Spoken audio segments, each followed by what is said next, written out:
Okay, let's begin.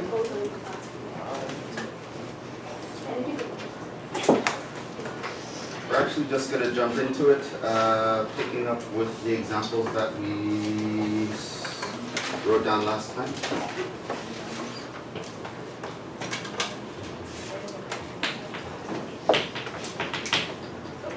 Write down the first thing here. 3 fifths plus 1 fifth. The x over x squared minus 9 plus 3 over x squared.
Okay, we have a few more, but let's just start with those.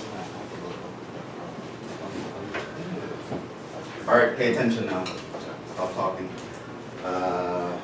Yeah, how would we do A? Yeah. The denominator is the same, so just add across. Right. So once the denominators are the same, you pretty much put the same denominator. You literally add across the top. Probably don't have to write that, but just to be clear what we're doing. Once you have the same denominator, you put it back and you add across the top. You cannot add across the bottom. Students do that from time to time. That's not legal. So this one is 4 fifths.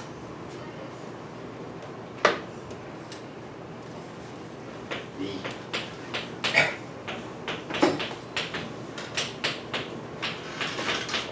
Now this one, of course, you look at the denominator and you notice that they are the same, so you can in fact add across the top again. Leave the denominator alone. But you should know that that can simplify. What can we do here? Yeah? You're going to get x plus 3 and x minus 3, and then the x plus 3s will cancel out. Alright, so we were looking at dividing fractions yesterday's last class. So we factor and cancel. That's how we want to reduce things. That's 1 over x minus 3.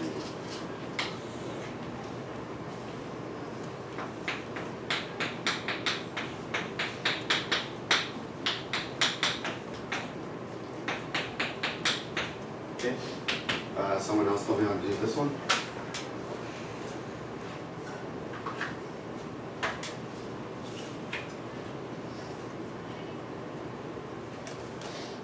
What do we do here?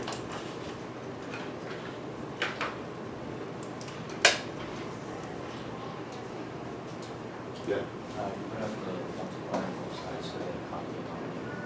Okay, so in the first two, we had a common denominator, and we know that to add fractions in common denominator, we spoke about this when we were doing fractions. To add fractions with a common denominator, you just add across the tops, not at the bottoms. However, the denominators are not the same. There are a couple ways you can think of doing it. Probably the safest way is to multiply and divide by something that would make the denominators the same. One easy way to do this is just to see what factors are missing in each denominator that is currently in the other one. So the denominator here is x plus 2. It's missing the factor x plus 4. So we write in x plus 4. You can't just randomly divide by something though. You have to multiply and divide by it. And similarly here, the denominator here is x plus 4. We want it to be x plus 4 times x plus 2, so it's missing the x plus 2. So you can multiply and divide by something to create the common denominator. Now that gives us x plus 1 times x plus 4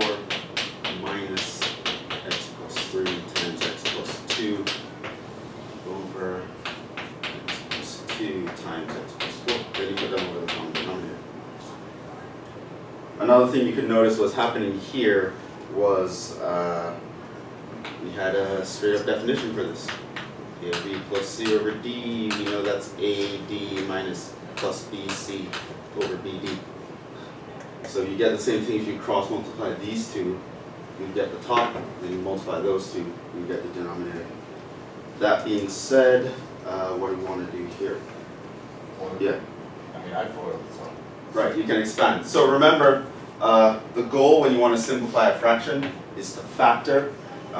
So while expanding shouldn't be one of the main things you're thinking about, every now and then you'd want to have to expand in the top just so that you can cancel out common terms, hoping to refactor later.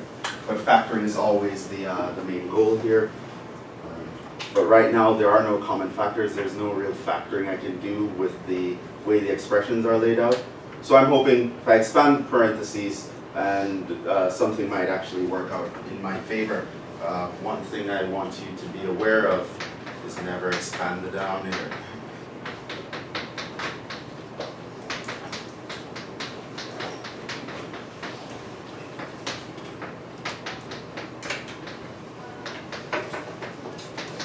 Because of how fractions work, things can split across the top, they can't split across the bottom. It's problematic to have a bunch of things in the bottom.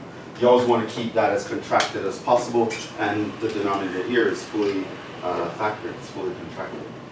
Top though, we can start to just say FOIL, or just expand, use the distributive law. We get x squared plus 5x plus 4 minus parentheses. Common place to make a mistake there, and we get x squared plus 5x 6.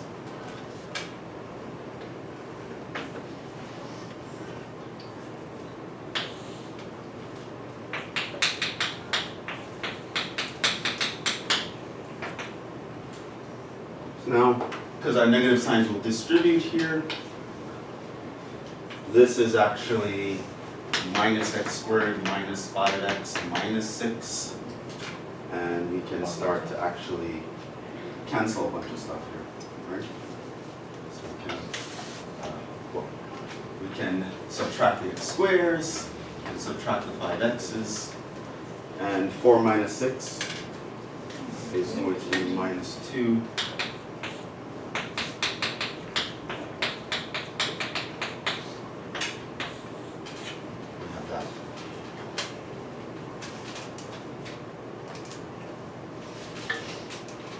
Questions on this one?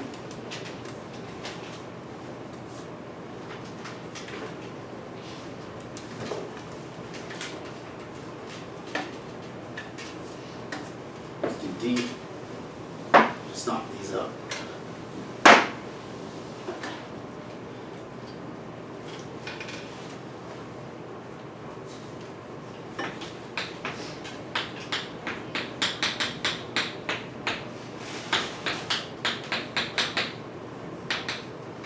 Here, kind of the same idea. We have different denominators. What you can notice is that this one is actually 2 over x plus 1 times x plus 1. That's what this square means, plus 1 over x plus 1. So you realize that that denominator is missing one of the factors of x plus 1. So what you can do is you can multiply and divide by x plus 1. And ultimately, what that leaves us with is 2 plus x plus 1 all over x plus 1 squared.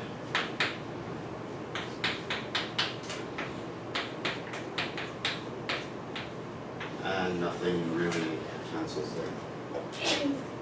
Especially.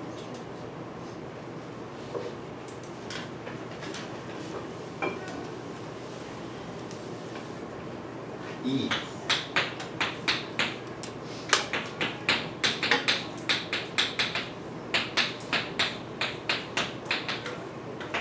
Someone tell me about this one. Yeah, Harry? I mean, I just factored to begin with, and then when I factored, I found out how to make the denominators the same. So, What's the factor of this? it's x minus 3 and x plus 3. Oh no, sorry. Wait. X plus 3 and then X plus 3. X plus 3 and X plus 3. Yeah, So it's X plus 3 squared, Yeah. and this one is the X minus 3, X plus 3. Yeah. That's the difference of squares here. So what's going on? How do you fix this? I mean, I expanded it so it would be X plus 3 on the bottom. So like I just added X minus 3 to the left side and then X plus 3 on the other side, and I made a common denominator. Right. So one thing you'll realize here, I can write it in. This is an X plus 3 and an X plus 3. So what happens is there are two X plus 3s over here, only one over there. So I'm going to need another one. So I'm going to multiply by X plus 3 over X plus 3. So now I have the two X plus 3s. Then you realize that what's missing over here is the X minus 3. So I'm going to go over here and multiply by the X minus 3.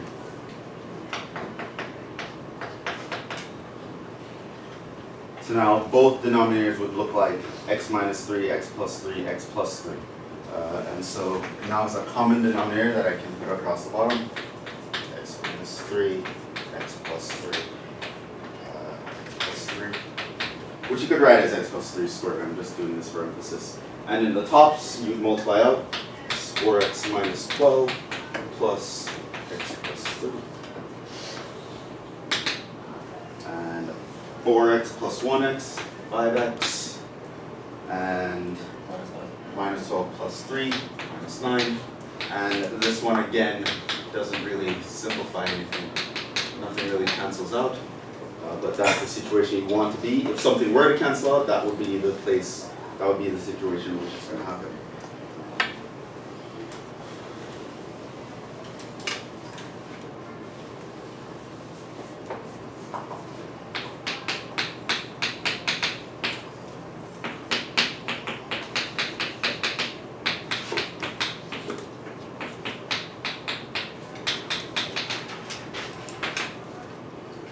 Okay, here, same idea. What are the denominators factoring into? X plus 3, X plus 1.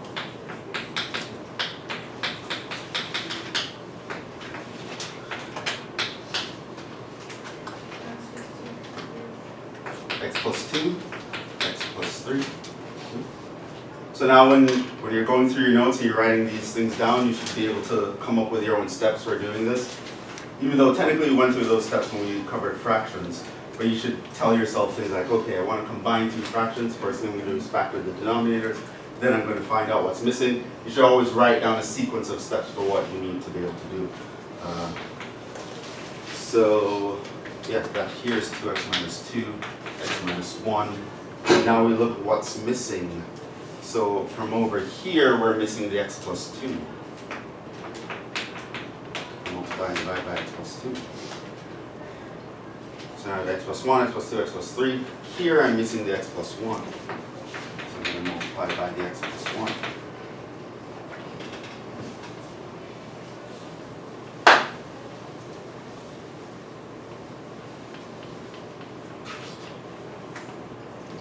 So now I have a denominator, x plus 1, x plus 2, x plus 3. In the numerator, I have 2x squared. I'm just expanding these right here. 2x squared plus 2x minus 4. Because we have 4x minus 2x gives us 2x, and minus 2 times plus 2 gives us that. X minus 1 times x plus 1, that's x squared minus 1. It's a difference of squares. Do not forget the parentheses. That's important. Common mistake could happen there. I have a question. Yes. Do you put the parentheses only when there's a negative sign, not a parentheses? Yes, but you can put it every time. So I'd rather you overuse them than underuse them. Yes, once you're subtracting something, just put the thing into parentheses. Okay. So what do we have now? We have 2x squared minus x squared. This gives us x squared. We have plus 2x, there's no other x, we're combining like terms. we have a -4 plus 1, it's -3. Does the top factor?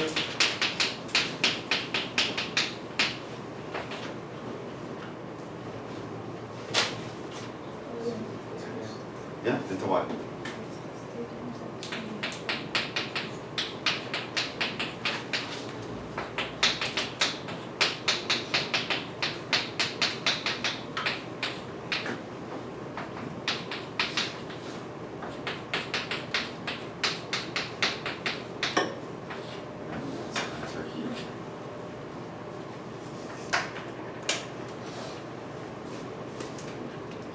G, we had more.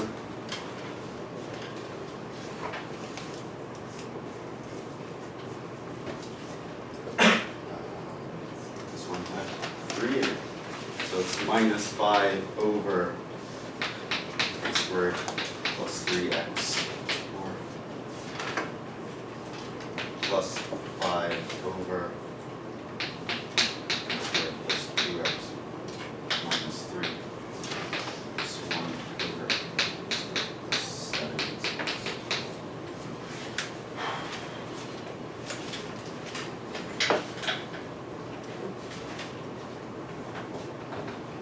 Okay, what's step 1 here? Factor denominators. X is 4. So, yeah, okay, go. X is 4.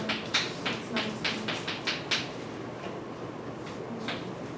X plus 3, X minus 1. X plus 4, X plus 3.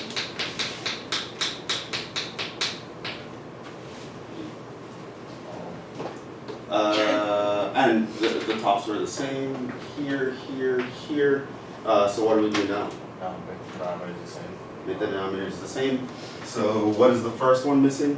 X plus 3. This one's missing an x plus 3. We're going to multiply that by x plus 3 over x plus 3. This one is missing. X plus 4. We're going to multiply that by an x plus 4 over x plus 4. And this one is missing the minus x minus 1, right? X minus 1 over x minus 1. And so here, I'm going to have -5 times x plus 3. That's minus 5x minus 15. Here, I'm going to have 5 times the x plus 4. This plus 5x plus 20. Here, I'm going to have the 1 times that.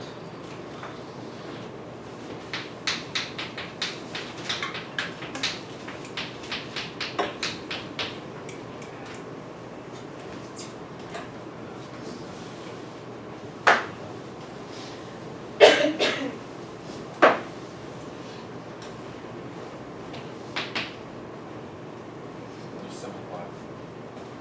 Yes, so what happens here? Well, the minus 5x and the plus 5x die. And we just have 1x left. X plus 4. And then we have minus 15 plus 20 minus 1, that's plus 4.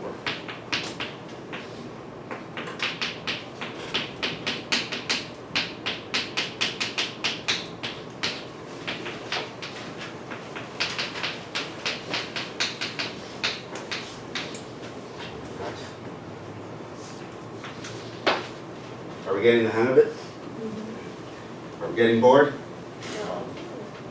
No? Okay. Give you guys like 20 more problems then. It's like, yeah.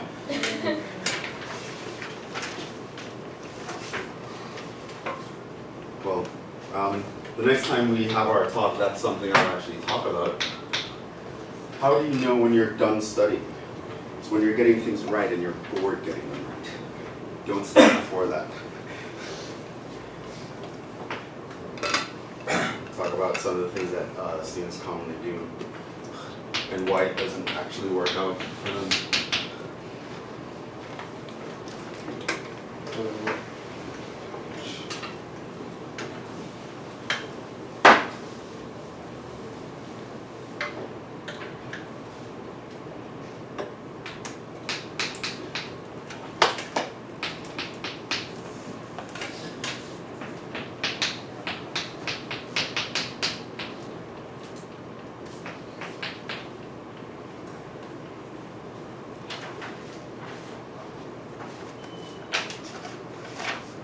Okay, what do we do here? I made 5 into a fraction by putting back over 1. Okay. So, and then I multiply 2x plus 1 with that side. Alright, same idea, create a common denominator. Anytime you see something that does look like a fraction, whenever convenient, you can think of it as a fraction. By just think of the denominator being 1. This allows us to now multiply out, that's 10x plus 5 minus x all over 2x plus 1. And so that becomes 9x plus 5 over 2x plus 1.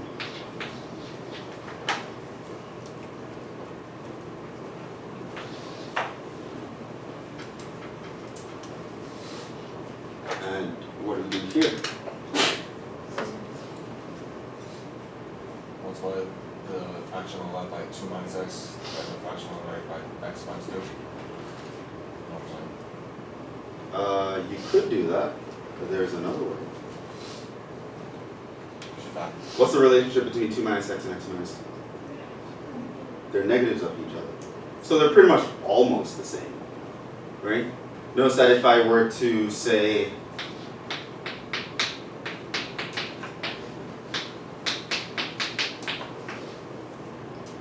factor out a negative sign here, I would get the same thing, the x minus 2. I can also connect these two. That's going to become a plus sign. So I can think of it as just making, changing this to a plus sign is actually going to make the denominators the same. I take the negative of the second one. So I have 2x squared over x minus 2 minus, well, plus 2x to the fourth over x minus 2. So I have 2x squared plus 2x plus 4 over x minus 2. And that doesn't really factor into anything. That's 2 times x squared plus x plus 2.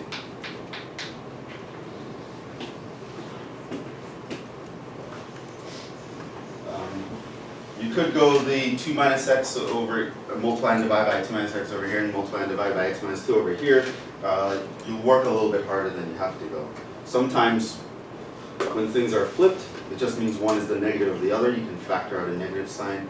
A lot of times I'll see you somewhat. I just have a question for the denominator. Because I had x minus 2, but I also have 2 minus x, but that's close to correct? Because like, it's sharing the same. If you had 2 minus x, then all the signs up here would have to be the Yeah. opposite. Yeah, exactly. If you have all negatives up here and 2 minus x, Yeah, then that's that's also. Okay.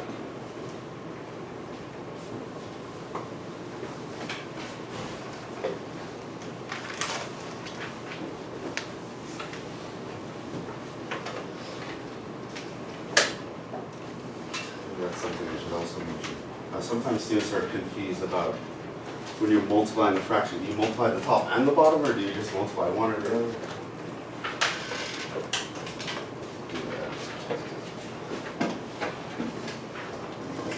I figured that would be enough to make you bored. Let's talk about rationalizing. It's a very important idea. Not because we don't like things that are not rationalized, but a lot of times it helps us to simplify when we rationalize. We make one thing look like another thing that will cancel. This is super important stuff here. I had 3 examples here.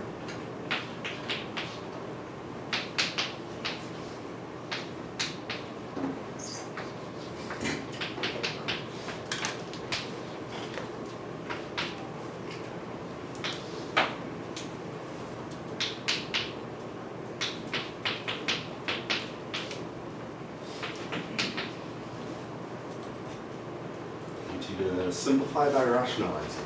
You guys go ahead and do these.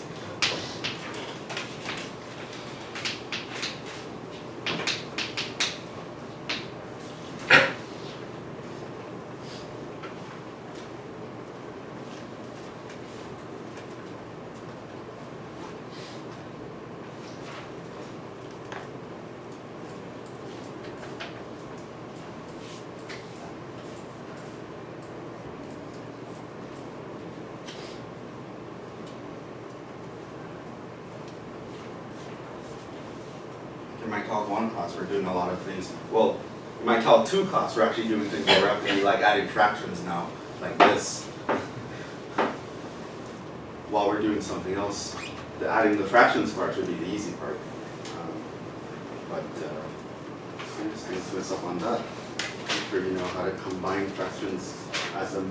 Know how to rationalize is very important. I'm doing things in my Calc 1 class now where rationalizing was a big part of it for certain kinds of things.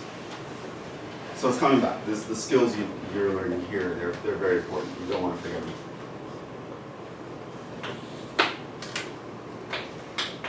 What about the first one? How would you rationalize the first one?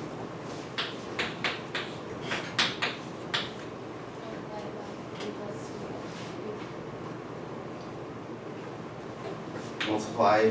Again, it's a fraction. You can't really multiply without dividing also. Yes. We'll talk about that with equal.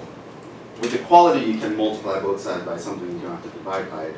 But if there's no equal sign, you have to multiply and divide. That we're multiplying and dividing by the same thing gives us like multiplying by 1. It's not changing anything.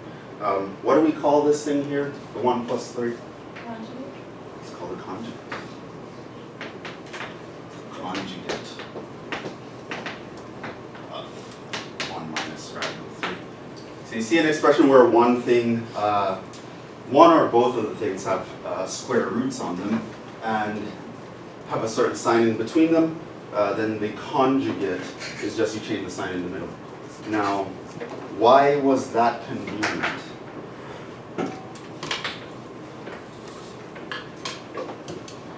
What happens now? Like, why would I do something like that? Yeah. Because what? Because what? If you point at him, so he can say it. Right, Yeah, but why did I multiply by 1 plus 3 or 1 plus radical 3 or 1 plus radical 3? How does that help me? Because then the radical 3 negates the other radical 3 as if you were to factor it out, you know, like. Well, it doesn't negate. Well, Well, there's it a multiplication cancels is going to out. come out, right? It's gonna What does be- that multiplication remind you of, though? That's what I'm getting at. Oh, Right, it looks like the difference of squares. The reason why we multiply by the conjugate to simplify a radical is because, well, it's a square root. I want to be able to square it. But it's because it's not an equation, I can't just randomly square stuff. I have to figure out a legal way to get something to square itself.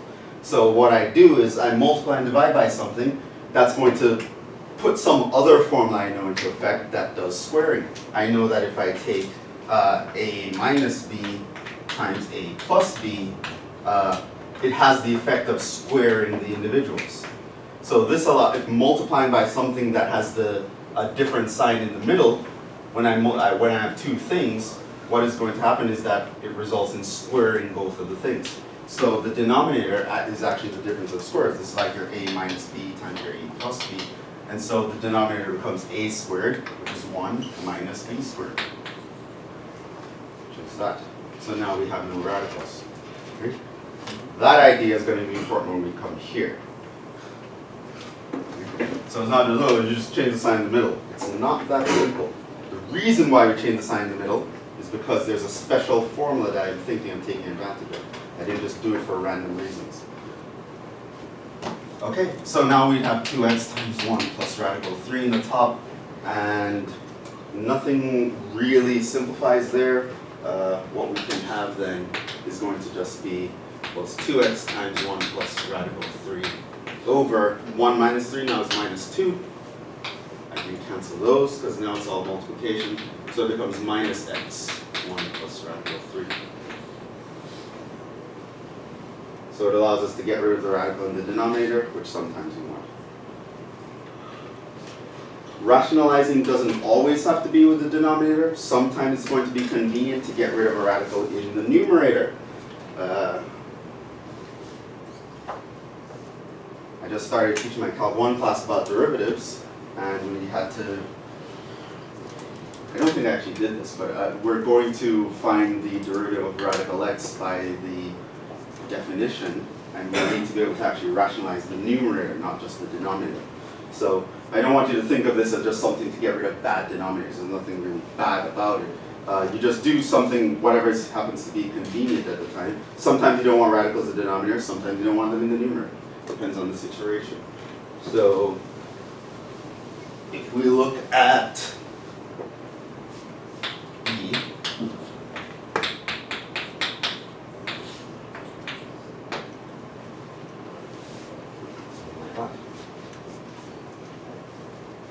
how do we rationalize?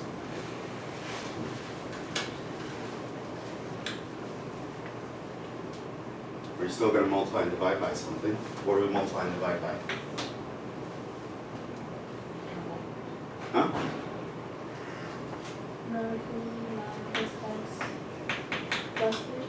Plus 3. That makes this look like a minus b times a plus b, and so that's going to square both. Because it's not an equation, I have to divide by the same thing, so I'm not changing the value. So what's going to end up happening now is the result is going to be a squared minus b squared.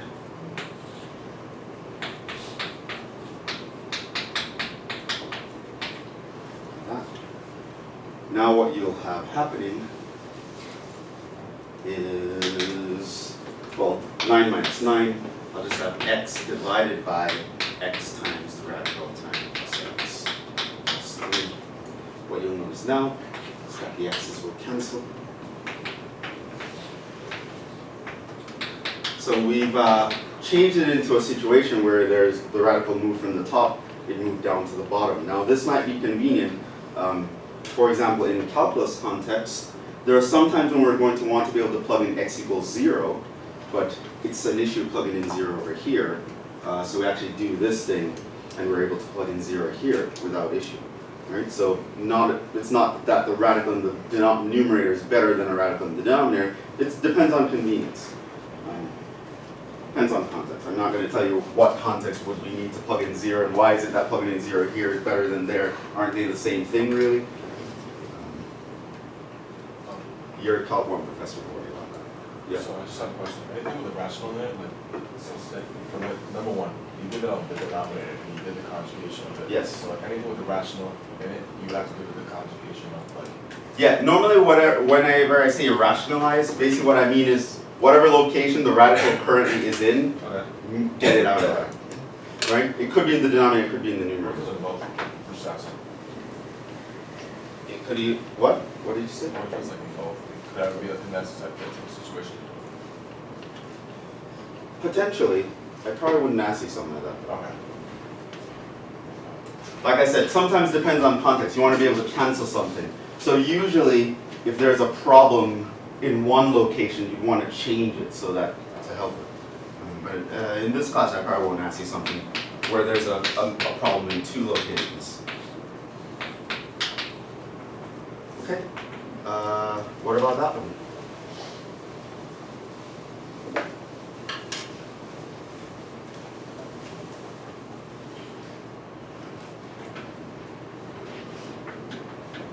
Where's the radical located here? In the numerator. So x to the 1/3 is another way of saying what?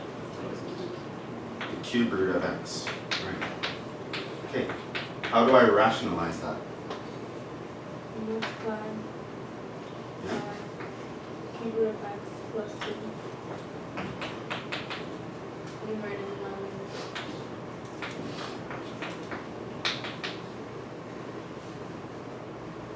Now the answer is no. Now why is the answer no? This is cube. Because the cube is the problem. Because what's going to happen when I multiply this by that? It's going to square each term. I'll have an x to the 2/3 minus 4. Right? Now that doesn't really help me simplify anything. Right? So the point of the conjugate isn't just to change the middle sign, regardless of what you might have thought. The point of a conjugate is to multiply by something convenient that is going to raise things to a convenient power. Now here, because I have the cube root, what power would be convenient to raise everything to? The cube, right? If I cube something, I get rid of a cube root. right? So I shouldn't be thinking of a difference of squares formula. What do you think I should be thinking about? Difference of cube. A difference of cubes formula. What is the conjugate for the cubit? Right? Now what is the difference of cubes formula? You guys should have this memorized. Let me write it over here. A minus B. So a cubed minus b cubed.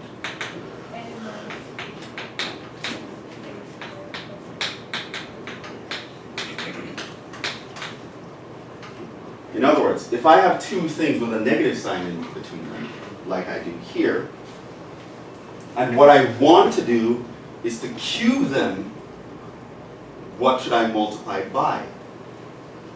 This guy. I'm not supposed to change the middle sign. See, this guy is the conjugate. This is the cubic conjugate of a minus b. Or more specifically,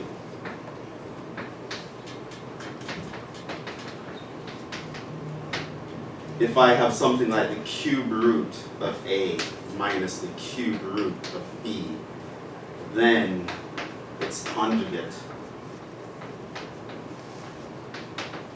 is going to be this guy squared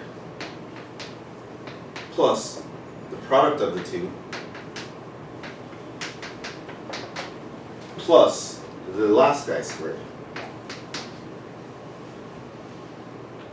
Conjugate does not mean change the sign. Conjugate means multiply by something convenient to get to one of the formulas that gives you the right power. So if it's going to be the difference of squares, you multiply by just change the middle sign because that's the pattern. You want difference of cubes or sum of cubes, you're going to have to multiply by 3 terms. You want difference of fourth, right? If there was a fourth root here, I would need to know the formula that makes each part raised to the fourth, and you have to multiply by 4 terms and so on and so forth. The conjugate grows the higher the power you need, right? So the conjugate isn't just change the middle sign, even though a lot of people think of it that way. That's not the point. That's not what a conjugate is. The conjugate is one of the things that take advantage of the power formulas, like the squares formulas, the cube formulas, the fourth root formulas, etc. So the correct thing to actually multiply by here is going to be x to the 2/3 plus the product of these plus the square of this.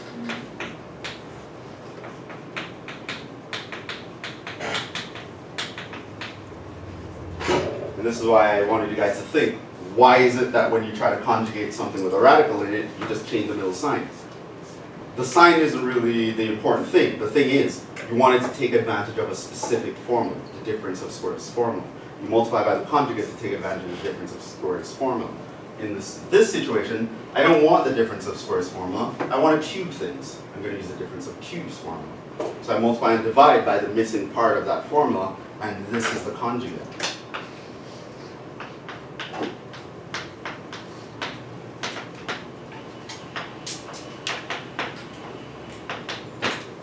If there was a plus here, then the conjugate would be, I change the sign here. And so now, when I actually do this multiplication, what is the numerator going to become? Well, it's going to become the first guy cubed minus the last guy cubed. That's what the numerator is going to be. In the denominator, I'm going to have x minus 8 times this whole mess right here.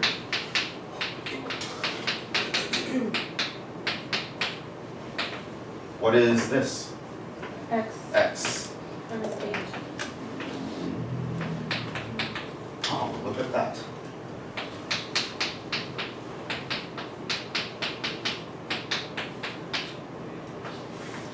I'm able to simplify this thing. Now, before someone were to tell you, simplify that, you probably not know what to do. But because you have all these formulas in your head,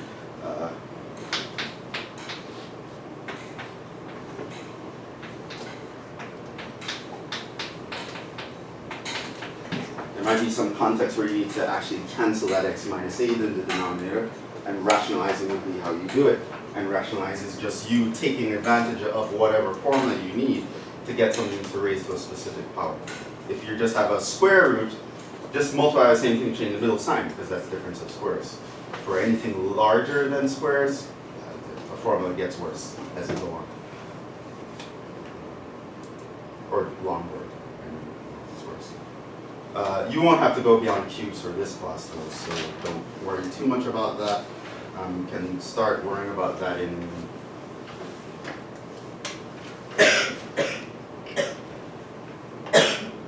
I mean, they use it in Calc 1 to prove this one thing, but you don't really need it. I think probably by Calc 2, you need to know how to expand things with all sorts of powers.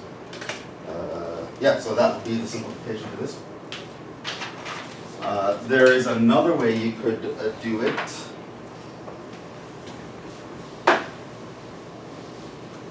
And looking at the same formula, though,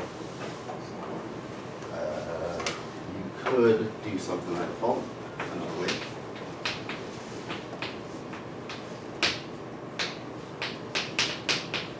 Is to notice you have the following. We have x to the 1/3 minus 2 over the x minus 8. I can actually write it as x to the 1/3 cubed minus 2 cubed. And now the denominator looks to me exactly like the difference of cubes formula, a cubed minus b cubed. And so I can expand that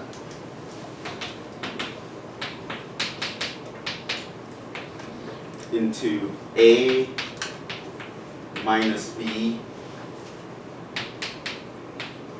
times a squared, which now we know from laws of exponents will be that, plus a times b plus b squared. That allows me to cancel these guys here, and I would end up with the same thing.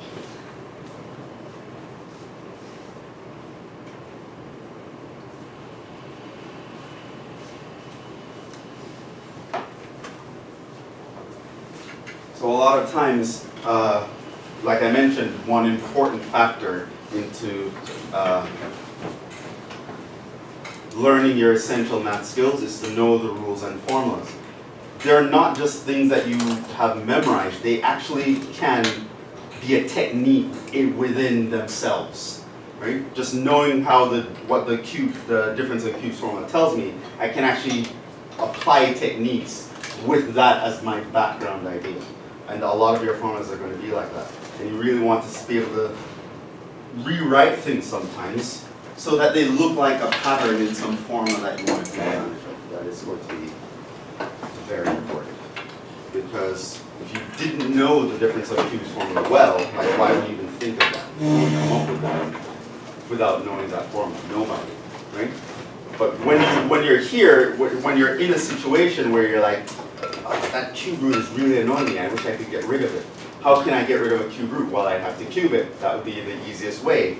But you don't have an equal sign, so you know you can't just randomly cube things. So now you start thinking, oh, if I want to get something cubed, what do?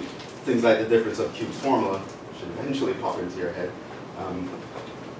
And things like that would have popped into your head if you realize why you multiply by the conjugate by changing the middle sign in the simpler case. When you realize, oh, the reason why I did that was to take advantage of the difference of squares formula, knowing that idea can apply to more complicated cases. So when you're in a situation where it's not a regular radical, you have like this idea, this algorithm that you have in your head to get through problems like that. So yeah, sometimes you do things and you don't really know why you're doing them. Yeah, try to figure out the why. It can help you a lot. One other last thing in this section, and then we'll actually move on to equations. Equations are a different animal. Sometimes they're easier in some sense, sometimes they're harder. Because like with an equation, it's almost like you can randomly cube something when you want to, as long as you do it to both sides. When you don't have an equation, you just have an expression that you want to simplify. You can't really get away with that. One of the most clever things that you can do that are legal is to multiply and divide by the same thing. So, I don't know. I wanted to start talking about equations, but the last thing in this topic is simplifying compound fractions. And again, Nothing new to teach you here. We already covered this when we were dealing with regular fractions. It's just applying it to more algebraic cases.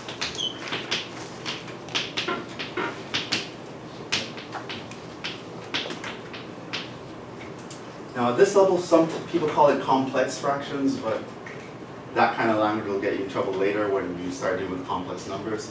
So I'll call them compound fractions. Basically, fractions inside of fractions. So when you have a fraction, but in the top there might be another fraction, in the bottom there might be other fractions.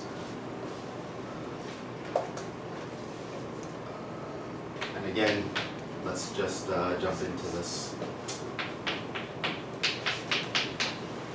Now some of these, I put very similar problems on like the diagnostic, the very first test that we had in the class. What might be a good exercise? I mean, I wouldn't do it now, but like let's say you did really bad on the diagnostic. Probably like, I'll give it like a month or two. By that time you've forgotten everything. Just go back and do it and see, did I actually learn anything, right? And if you got like pretty much the same grade, you know, something needs to change.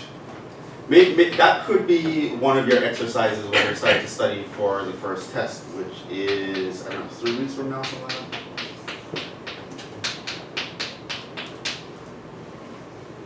Go over the diagnostic, see if you have the basics down. I mean, at this point you can ignore the trig part and a lot of the other, and some of the parts.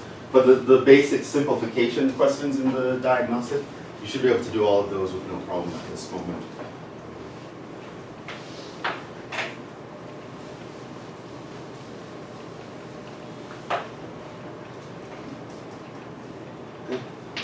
So what was the best way to simplify complex fractions? Multiply everything by the LCD. Multiply and divide by the LCD. That's kind of what you want to think. So that's your strategy. If I see a complex fraction, I'm going to multiply and divide by the LCD. That's what you're going to think.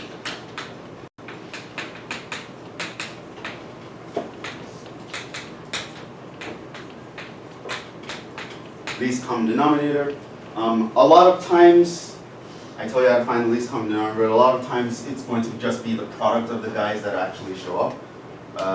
Notice in this denominator there's an x, in that there's a y, in this there's an x, in that there's a y. There are only two factors here, x and y.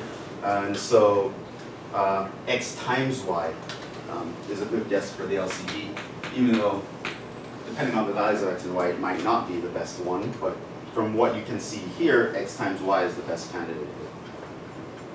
If I think of x and y as zero factors. So what we're going to do is we're going to multiply and divide by x times y. Now what this does is within one step, it's going to get you to a regular fraction, which might be easier to deal with. So I'm going to take the x times y and I'm going to multiply across. Distributive law will take effect, so each part gets multiplied, and the same thing is going to happen in the bottom. I'm going to multiply these guys out.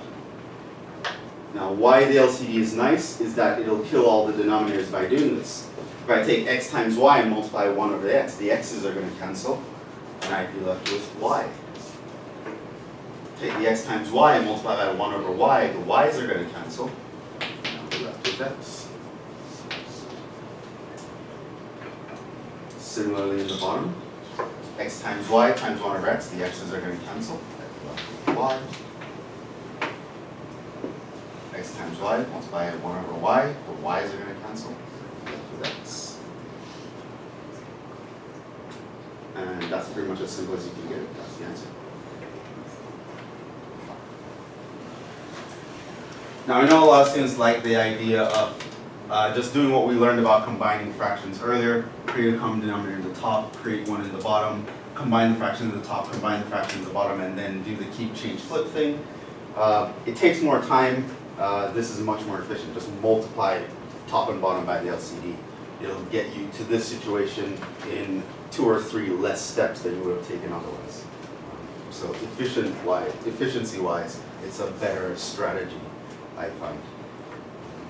Multiply and divide by the LCD is how we simplify complex fractions. fractions. So that's like a strategy. Remember, as I said, the importance of strategies. Every situation you will be in this class, there's a specific strategy for that situation. You need to make sure you know the strategy. So you should just need, if I'm looking at this kind of object, these are the things that I can do with it. And these are the convenient things that I can do with it. You should also know the things that you cannot do with it. What would we have here? What's the LCD in this case?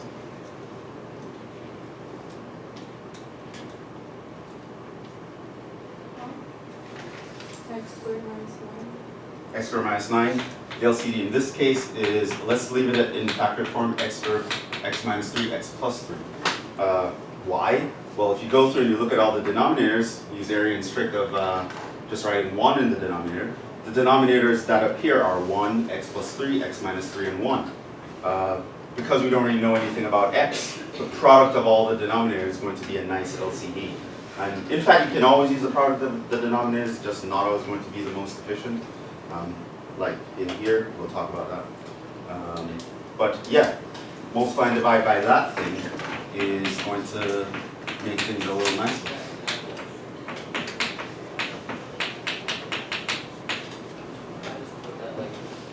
That's your LCD here, product of all the denominators. Now, what I do is I take this entire thing and I'm going to multiply here and multiply here. So if I take this whole thing times 1, of course I get that whole thing, which I know is x squared minus 9. Plus this whole thing times that, the x plus 3's are going to cancel. I'm going to be left with x minus 3 over this whole thing times 1 is going to give me the x squared minus 9. This whole thing times that, the x minus 3's are going to cancel. I'm going to be left with the x plus 3. Do not forget the parentheses. Yeah, I'm actually trimming though.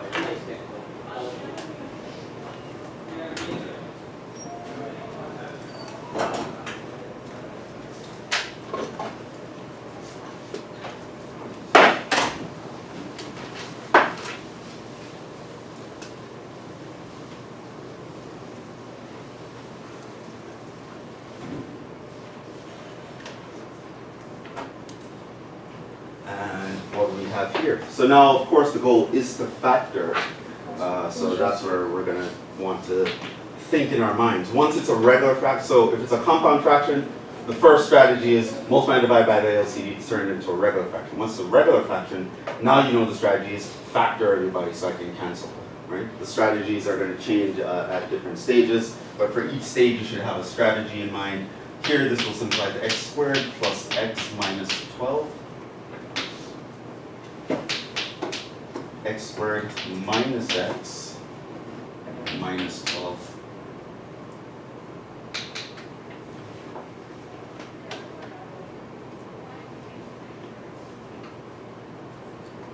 It's funny. What do these factor into? In the denominator? So what cancels here? Nothing. Can't really do any better than that in this situation.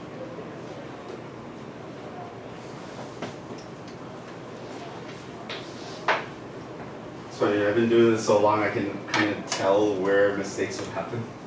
Every now and then a student surprises me. I'll admit, like every now and then the student does something and I'm like, what? Like, huh? But yeah, for the most part, like I can tell, yeah, a student would make a mistake here on average. A student's going to make a mistake. They'll forget the parentheses here. I can tell you where the mistakes are going to happen. You know, like when you always hang out with the same person, you know that person so well that even when they're not around, you kind of know how they would react in a certain situation. Yeah. Sometimes I'm like, students are so concerned that I'm not a math person. You know, I don't know how to think like this. Like, you have this thought, I wouldn't have come up with that myself. That's a very common thing. I felt that myself. But then it's like, in some sense, you don't even have to know how to think mathematically. Just kind of, you want to get into the mode where like, if a math person were here, this is what they would think about. You know? It's going to be weird. Once you start practicing so much that you learn all the strategies, you kind of know, well, I probably wouldn't do this, but a math person would definitely do this. They definitely want to factor stuff, so I should probably factor stuff. What is the LCD here? X times X squared times X cubed, which should be X to be 6. Yeah. So that's the way that we would do if we had not a lot to go on, but there's a nicer LCD here.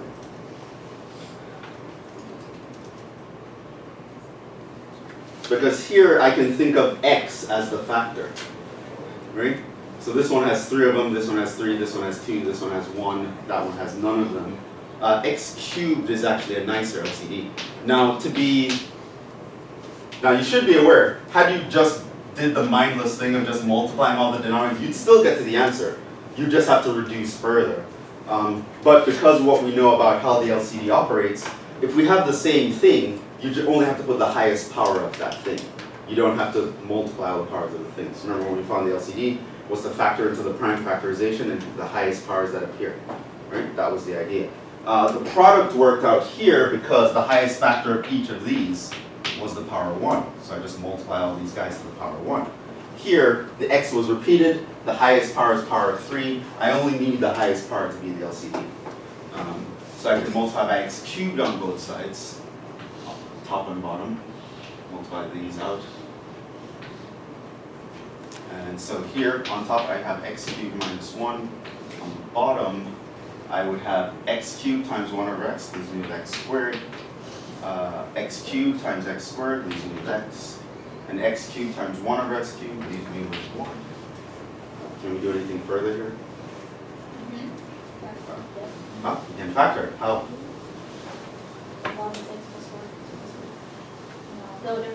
No? The bottom doesn't factor. The numerator is the difference of cubes formula.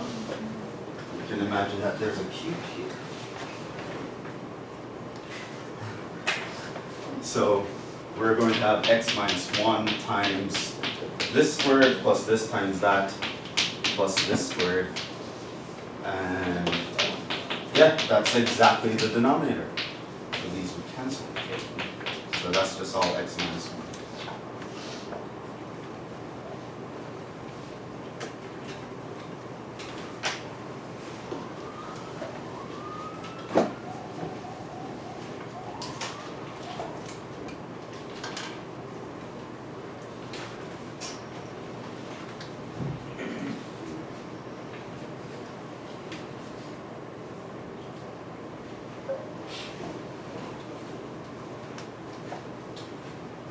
And we're moving a little slower than I like, but I don't think I want to start a new section with like 6 minutes. We're not going to really get anywhere.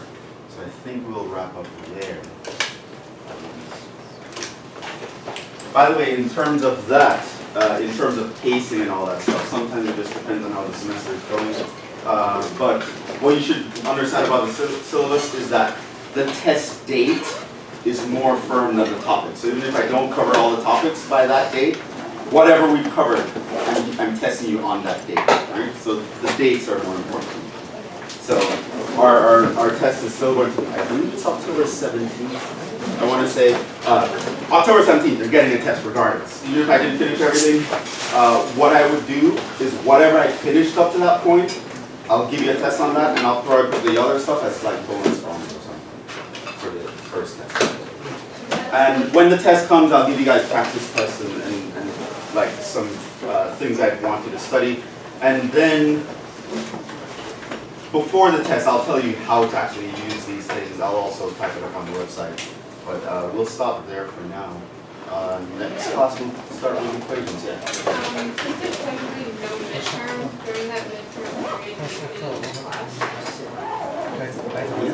Is there a midterm? I mean, the test test one is kind of like midterm, it's during midterms week. So we're doing 2 tests and a final. That's how that we're was doing the it. after midterm. No, midterms week covers the 17th. I think that was midterm. So we have test 1 on October 17th. Test 2 is going to be around the last day of class, then the final is going to be like a few days after. I don't know the final exam schedule, maybe a week after that could be that. So I will see you guys